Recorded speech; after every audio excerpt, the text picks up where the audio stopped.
এই পর্যায়ে মিছিল পরবর্তী প্রধান অতিথির বক্তব্য নিয়ে আসছেন বাংলাদেশ ইসলামী ছাত্র শিবির মুরাদনগর উপজেলা শাখার সাবেক সংগ্রামী সভাপতি, বাংলাদেশ জামাত ইসলামী মুরাদনগর উপজেলা শাখার পরিষদের অন্যতম সদস্য জনাব জালাল উদ্দিন বক্তব্য নিয়ে আসছেন। জনাব জালাল উদ্দিন। আমি 11 নং রামচন্দ্রপুর দল থেকে কর্তৃক আয়োজিত আজকের এই স্বাধীনতা দিবস উপলক্ষে, মহান বিজয় দিবস উপলক্ষে আজকের এই র্যালি এবং পথসভার সম্মানিত ব্যবস্থাপক ইউনিয়ন সভাপতি জনাব নাজমুল ইসলাম খাহিদ, উপস্থিত রয়েছেন অন্যান্য দায়িত্বশীলবৃন্দ, সম্মানিত মুরব্বীগণ, সম্মানিত আমার পাঁচকিতা বাজারের ব্যবসায়ীবৃন্দ এবং সিএনজি অটো ড্রাইভারবৃন্দ, আসসালামু আলাইকুম রহমতুল্লাহ। শুকরিয়া আদায় করছি ওই মহান রবের দরবারে, যিনি আমাদেরকে স্বাধীনতা 53 বছর বয়সে এসে আজকের এই দিনে মুক্ত আকাশের নিচে, মুক্ত বাতাসে, মুক্ত মন নিয়ে আমরা যে স্বাধীনতা দিবস উদযাপন করতে পারতেছি, তাদের জন্য শহীদদের জন্য দোয়া করতে পারতেছি।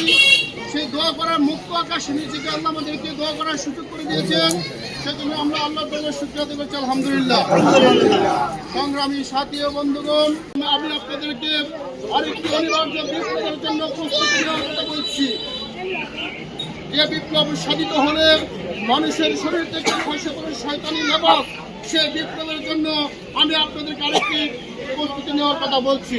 সংগ্রামী সাথী ও বন্ধুগণ, আসুন আমরা বাংলাদেশ জামাত ইসলামের নেতৃত্বে বাংলার টেকনাফ থেকে তেঁতুলিয়া, রূপসা থেকে পাথুরিয়া, তারামিল থেকে বাংলাপাড় পর্যন্ত প্রতিটি জেলায় উপজেলায়, প্রতিটি গ্রামে গঞ্জে, প্রতিটি হাটে বাজারে, প্রতিটি ঘরে ঘরে বাংলাদেশ জামাত ইসলামের আপনার দাওয়াত পৌঁছে দিতে চাই এবং এর মধ্যে দিয়ে বাংলাদেশ জামাত ইসলামের যে দক্ষতা এবং সততা আমরা প্রতিটি ঘরে ঘরে পৌঁছে দিতে চাই।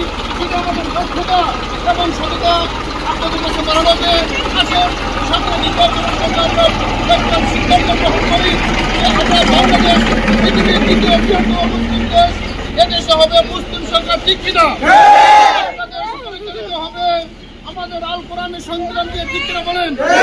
আসুন আমরা যেমন মুসলিম, আমাদের পরিচয় মুসলিম, আমাদের মহাগ্রন্থ হচ্ছে আল কোরআন, আমরা মাধ্যমে মহাগ্রন্থ আল কোরআনকে সংবিধান মেনে আমরা আগামী নির্বাচনে অংশগ্রহণ করতে চাই। সে আশাবাদ ব্যক্ত রেখে আজকে কষ্ট করে যারা সময় দিয়েছেন আপনাদেরকে ধন্যবাদ এক মুবারকবাদ জানিয়ে আজকের মতো আমাদের র্যালি এবং পথসভা এখানে শেষ করছি। ধন্যবাদ সবাইকে। আসসালামু আলাইকুম রহমতুল্লাহ।